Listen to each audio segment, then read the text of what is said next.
más hay que prender. Muy bien, mis amados hermanos, en este día vamos a continuar, hermanos, meditando en el libro de los Hechos. Y el día de hoy he intitulado a mi mensaje Cuando se tienen convicciones.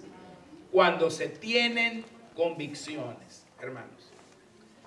Los apóstoles del Señor Jesucristo, después de hacer un gran bien, sanando por medio del poder de Dios al cojo que se sentaba a pedir limosna en la puerta la hermosa del templo de Jerusalén, tuvieron que enfrentar la más dura oposición por parte de las autoridades del templo.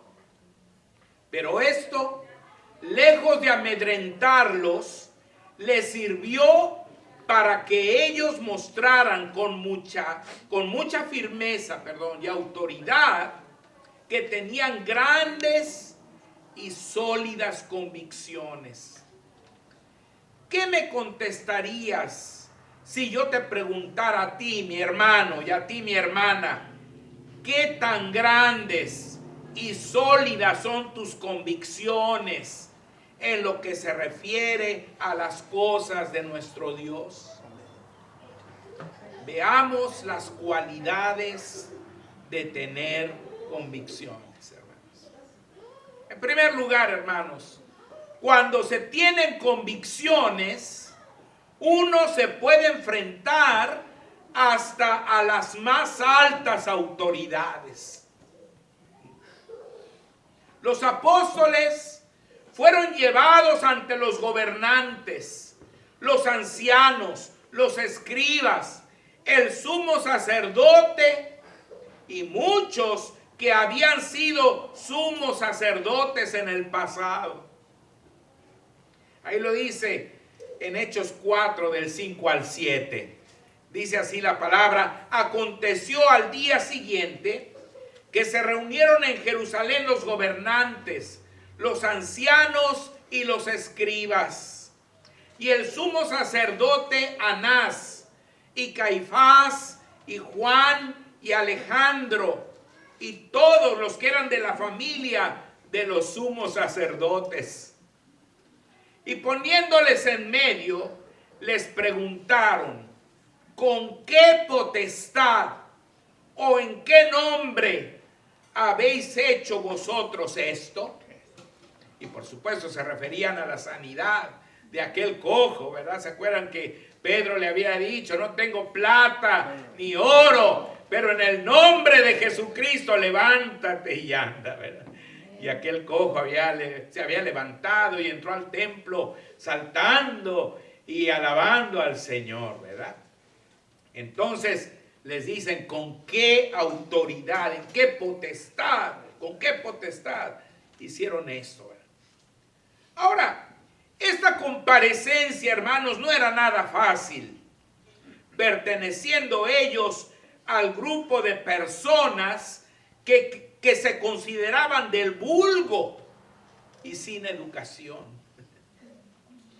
Muchas veces nosotros como cristianos tendremos que comparecer ante personas muy importantes para defender nuestras convicciones.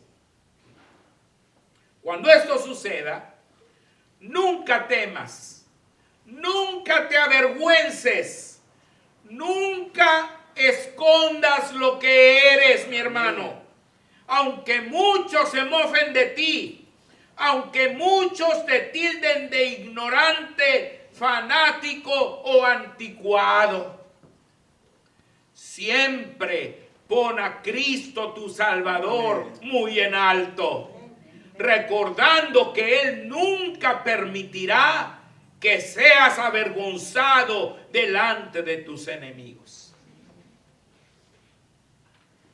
La pregunta de las más altas autoridades fue: ¿con qué potestad o en qué nombre habéis hecho vosotros esto?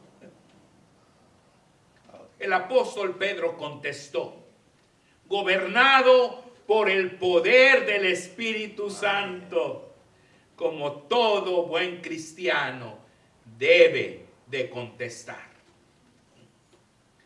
Dice así en los versículos 8 al 12: entonces Pedro, lleno del Espíritu Santo, les dijo: gobernantes del pueblo y ancianos de Israel, puesto que hoy se nos interroga acerca del beneficio hecho a un hombre enfermo, de qué manera éste haya sido sanado, sea notorio a todos vosotros y a todo el pueblo de Israel que en el nombre de Jesucristo de Nazaret, a quien vosotros crucificasteis y a quien Dios resucitó de los muertos, por él este hombre está en vuestra presencia sano. Este Jesús es la piedra reprobada por vosotros, los edificadores, la cual ha venido a ser cabeza del ángulo. Y en ningún otro hay salvación, porque no hay otro nombre bajo el cielo dado a los hombres en que podamos ser salvos. Qué tremenda respuesta, hermanos. Es muy interesante que la respuesta del apóstol Pedro no solo incluyó la información solicitada por las autoridades, pero también tuvo un toque evangelístico, mostrándonos que los cristianos debemos ser intencionales. Amén. Es decir, debemos aprovechar cada oportunidad que tengamos o que Dios nos dé para compartir nuestra fe en el Señor Jesucristo. No importa si nuestros oyentes son las mismas autoridades. Esto me hace recordar a un hermano allá en Ensenada, hermanos. Yo era el pastor en la iglesia nueva y llegó un hermano de raza morenita. Llegó a la iglesia y se llamaba el hermano Blanco. Fíjense, aunque era morenito, ¿te acuerdas, Maritza? El hermano Blanco. Y ahí estaba, y después un día me dijo: hermano, yo soy pastor, yo estudié en el seminario. ¿De veras, hermano? No, pues lo empecé a invitar a que predicara, y casi llegó a ser mi copastor. Es un hermano bien bueno, bien bueno. Ese hermano, hermanos, el único defecto que tenía es que no sabía manejar, hermanos.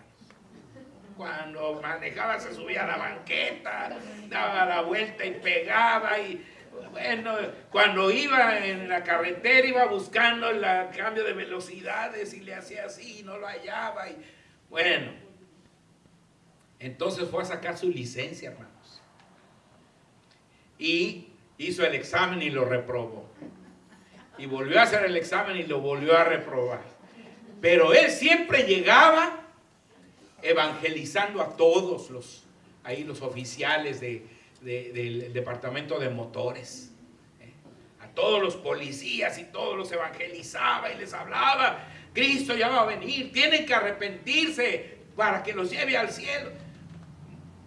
Y hermanos, los hartó. Cuando llegaba, hermanos, ahí viene el que nos quiere llevar al cielo, dice. Y porque llegaba luego predicándoles a todos, hasta que le dieron la licencia para que ya no fuera, para que ya no fuera a hablarles. Pero hermanos, yo como lo admiré al hermano Blanco, porque él, hermanos, de veras les hablaba. Y un día me llegó conmigo y dice: pastor, ya tengo mi licencia, mire mi licencia. Qué bueno, hermano Blanco, qué bueno, gloria a Dios. Ya tenía su licencia de manejar, pero ya había hablado con todos. Qué bonito, hermano. Otro hermano, el hermano Jeremiah Rife, hermanos, El hermano Jeremiah Rife era pastor aquí en la Scott Memorial, ahora Shadow Mountain. Él era el pastor de los jóvenes en la iglesia americana. Y él me visitaba allá en Ensenada con grupos de jóvenes. Llevaba allá jóvenes para que trabajaran en el verano. Muchos americanos iban a las iglesias. Un día llegó ahí a Ensenada y me dejó un grupo de jóvenes. Y se siguió en el camión, un camión grandote, para Ojos Negros, otra iglesia que teníamos, una misión que teníamos en Ojos Negros. Y cuando iba una curva antes de la del Lechero, hermanos, los que han ido a Ojos Negros saben cuál es, que se voltea con todo el camión, hermano. Con los muchachos adentro. Su hija, hermanos, en ese momento se paró a pedir un chicle, se llamaba Jenny Rife, y hermanos se salió por la ventana, cayó allá hasta abajo en la barranca, y el camión le cayó encima con todos los muchachos y con el hermano Jeremiah manejando, y murió, hermanos. Fue un accidente terrible, tremendo. Me acuerdo que llegaron las autoridades, las patrullas de caminos y todo, luego lo esposaron al hermano y a la cárcel. Y desde ese momento en adelante se la pasó evangelizando a todos los policías. Un abogado le dijo, hermano, diga lo que sea, menos que se quedó dormido, porque se había quedado dormido. Y entonces le preguntaron, ¿qué fue lo que pasó? Dice, me quedé dormido. Dice, yo no puedo decir otra cosa más que la verdad, porque yo soy cristiano. Y hermanos, yo lo fui a sacar de la cárcel, de ahí de Ensenada, ¿verdad? Gracias a Dios que las autoridades le dieron la libertad. Él tenía una pena tan grandísima por su hija. Él no le importaba a él, su hija. Y todo el tiempo decía, está en los brazos de Jesús, está en los brazos de Jesús, está en los brazos de Jesús. Y a todos los policías les hablaba del amor de Dios. Hermanos, qué terrible. Pero hermanos, nos dejó un ejemplo maravilloso allá en Ensenada, ¿verdad? Porque fue un hombre, hermanos, que le fue fiel al Señor, aún a cosas de su propia libertad, ¿verdad? Y hermanos, recuerdo también una historia que escuché una vez de un joven pastor que fue visitado por el presidente Eisenhower. Ese joven iba a predicar ese día un sermón evangelístico bien duro. Y entonces alguien vino y le dijo, pastor, dice, tenga mucho cuidado de lo que va a decir, dice, porque va a estar aquí en el culto el presidente Eisenhower. Va a estar presente aquí el día de hoy. Va a estar aquí el presidente, sí. Bueno. Entonces empezó a predicar. Y dice, si no aceptan a Jesucristo se van a ir al infierno. Hasta usted, señor presidente, dice, si usted no le entrega su vida a Cristo, se va a ir al infierno también. Y no tuvo ningún temor de predicar la verdad del evangelio. Amén. Eso es tener convicciones. Amén. Eso es tener convicción. Entonces aquí vemos a Pedro, ¿verdad?, que dice, ningún otro hay salvación. A él le preguntaron que en qué nombre, que en qué potestad. Y él les dice, en ningún otro hay salvación. Ustedes lo crucificaron, ustedes lo mataron, él resucitó y en ningún otro hay salvación. Amén. Porque no hay otro nombre bajo el cielo dado a los hombres en que podamos ser salvos. Entonces vean ustedes, hermanos, cómo se reacciona cuando se tiene verdaderamente al Señor, cuando se tienen convicciones. La respuesta adecuada y firme del apóstol Pedro impactó a las autoridades, quienes inmediatamente relacionaron a Pedro y a Juan con nuestro Señor Jesucristo, quien los moldeó tan adecuadamente que sin importar su origen, se ganaron el respeto de ellos. Fíjense lo que dice el versículo 13. Entonces, viendo el denuedo de Pedro y de Juan, y sabiendo que eran hombres sin letras y del vulgo, se maravillaban y les reconocían que habían estado con Jesús.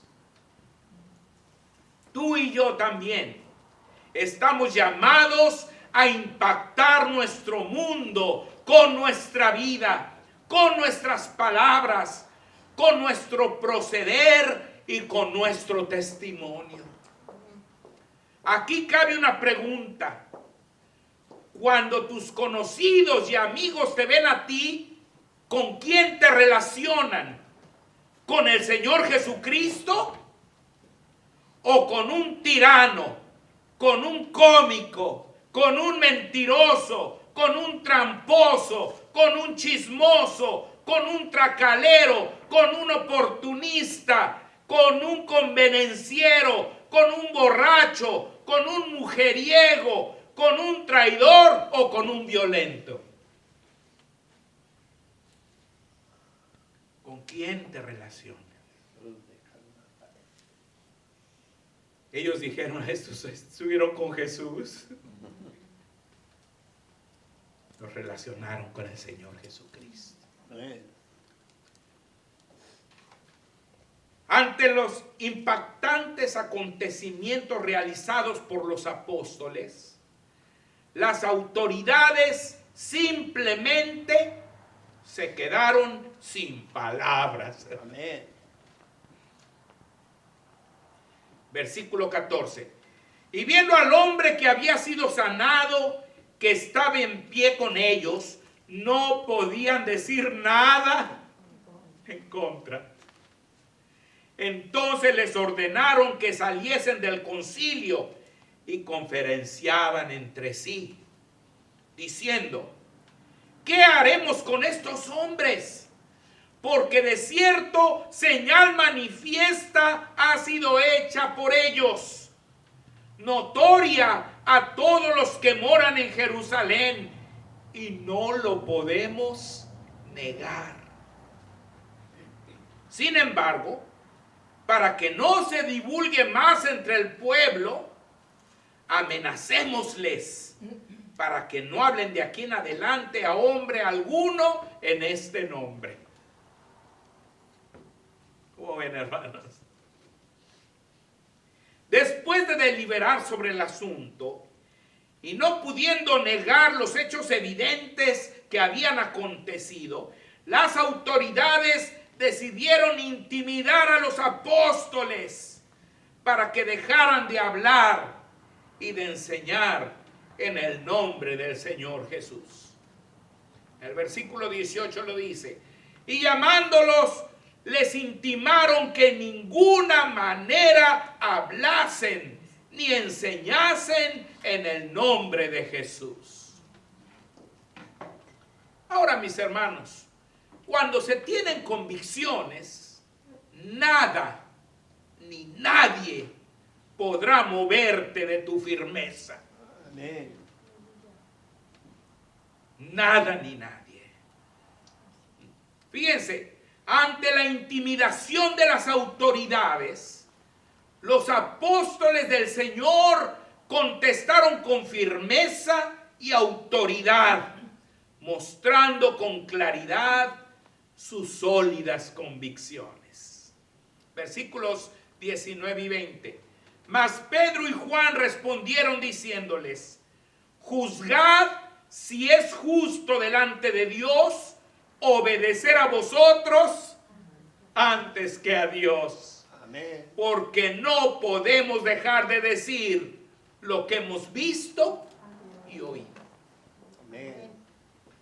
Los apóstoles en ese momento no lo sabían, pero su actitud firme y decidida quedaría consignada en la historia del cristianismo como un ejemplo supremo a seguir para todas las generaciones.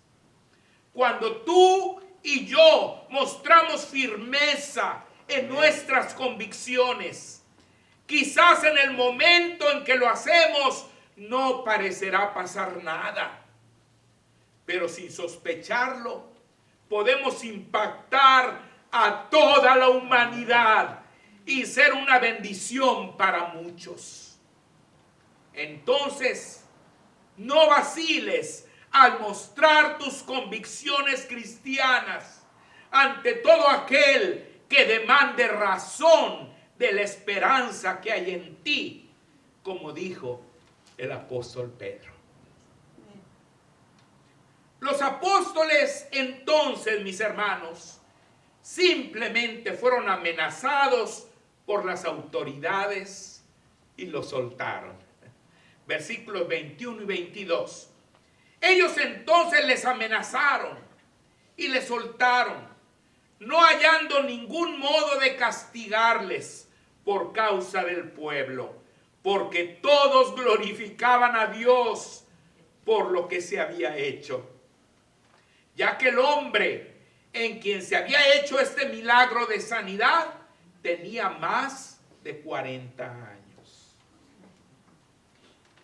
Dios, hermanos, protegió a sus siervos con los hechos objetivos, claros e innegables que habían acontecido. Eso es lo maravilloso de las cosas de Dios, que siempre se basan en hechos reales y claros que podemos ver y experimentar, y no en simples especulaciones prejuiciadas, tendenciosas y malintencionadas de los hombres, como por ejemplo la teoría general de la evolución. Cuando uno tiene convicciones, hermanos, uno sabe perfectamente a quién acudir en los momentos de adversidad. Tú vas a saber a quién acudir cuando tienes verdaderas convicciones. Los apóstoles, al ser liberados, inmediatamente buscaron a sus hermanos en Cristo y les informaron acerca de las amenazas recibidas por parte de las autoridades. Versículo 23. Y puestos en libertad, vinieron a los suyos y contaron todo lo que los principales sacerdotes y los ancianos les habían dicho. Hermano, hermana, cuando estés pasando por duras pruebas, recuerda que la iglesia es un refugio ideal a donde puedes acudir. Recuerda que el pueblo de Dios cuenta con la promesa del auxilio y la bendición divina. Con los hermanos en Cristo encontrarás apoyo, amén, consejo, consuelo y sobre todo intercederán por ti en oración como lo hicieron con los apóstoles.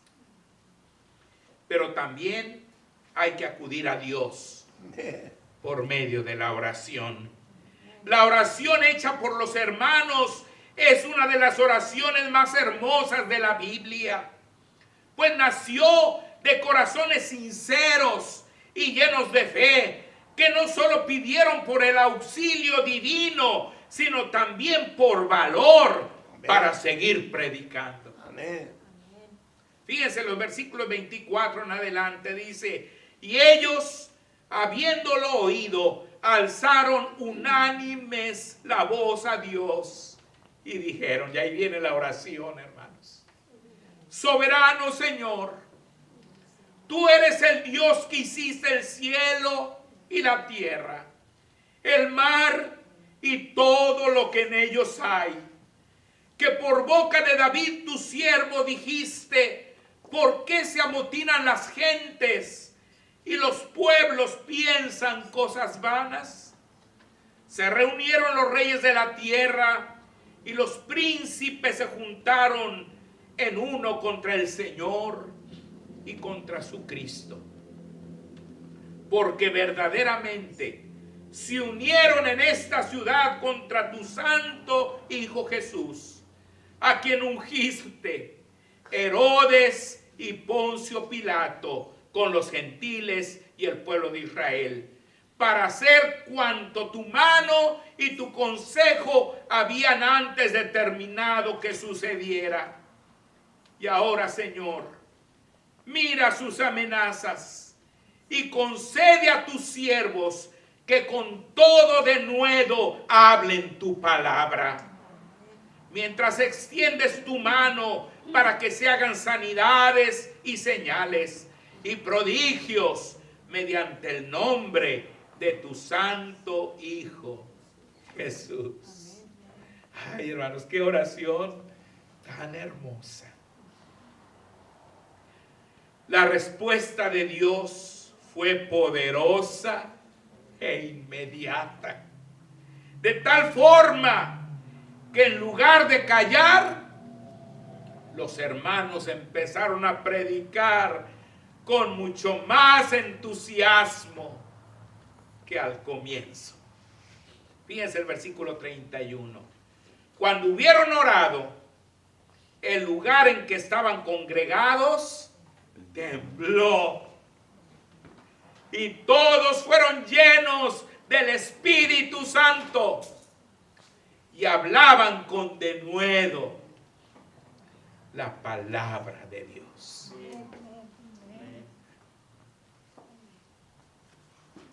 Cuando tú tienes convicciones, hermano, tú vas a acudir a Dios. Y en lugar de callarte, vas a gritar. Amén. Y vas a decir que en Dios hay salvación. Amén. Y vida eterna. En este pasaje también podemos ver que Dios trabajaba junto con su iglesia a través de las sanidades, señales y prodigios que se daban como consecuencia de la llenura del Espíritu Santo que ellos experimentaron. Dios desea trabajar también junto con nosotros. Amén. El día de hoy, hermanos, usando poderosamente los dones y Amén. Talentos que Él nos ha dado. Pero para que eso suceda, necesitamos también ser llenos del Espíritu Santo, como ellos, como aquellos hermanos lo eran. Entendiendo que ser llenos del Espíritu Santo no significa tener más Espíritu Santo, porque el Señor no da su Espíritu por medida, como dice el apóstol Pablo, sino significa que el Espíritu Santo tenga todo de ti y de mí. Amén. Hoy día, nuestro mundo necesita de cristianos con firmes y sólidas convicciones. Pues con tristeza vemos que el amor y la fe de muchos se ha enfriado y se está enfriando. Y el resto de los seres humanos de plano se han olvidado de Dios y viven en completa rebeldía contra Él y contra su bendita palabra. Amén. Un cristiano con verdaderas convicciones podrá impactar tremendamente a nuestro mundo moderno, como lo hicieron los hermanos de la iglesia primitiva. Pidamos a Dios Amén. que nos haga cristianos de sólidas convicciones, pero que nuestras convicciones no solo sean parte de lo que creemos, sino también de lo que practicamos. Porque de nada nos va a servir, hermanos, tener una fe pura, unas creencias sólidas, si no las llevamos a la práctica. Aquí vemos que los hermanos lo que creían lo practicaban, hermanos. Lo practicaban. Y eran valientes, porque estaban bajo amenaza de las autoridades. Pero a ellos no les importó, porque para ellos era primero quedar bien con Dios. Y eso es lo que debemos pedirle a nosotros, que nos ayude a tener sólidas convicciones como iglesia cristiana, Jehová Sabaoth. Que Dios me los bendiga, mis hermanos. Amén.